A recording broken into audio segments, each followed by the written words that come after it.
প্রতীক্ষায় থেকো না আমার, আমি আসব না। থাকলো কথার কবুতর, কখনো 22 মাসে পেয়ে অবসর।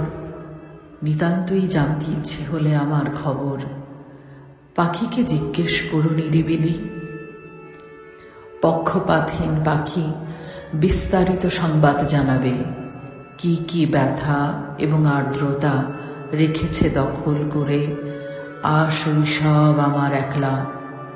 আমি কত একা, কতখানি ক্ষত আর ক্ষতি নিয়ে বেদনার অনুকূলে প্রবাহিত আমার জীবন। নিপুণ সন্ধান করো পাখির চঞ্চুতে, চোখে কোমল পালকে আমার বিস্তার আর বিন্যাসের কারুকাজ পাবে। কি আমার আকাঙ্ক্ষিত গঠন প্রণালী আর আমার কি রাজনীতি কবুতর জানে। জীবনযাপনে কত মানবিক, কবিতায় কতটা মানুষ, পরিপাটি নির্দোষ সন্ত্রাস নিয়ে আমি কত বিনীত বিদ্রোহী। পাখিকে জিজ্ঞেস করো, সব জেনে যাবে। অবিকল আমার মতন করে কবুতর নির্ভুল জানাবে।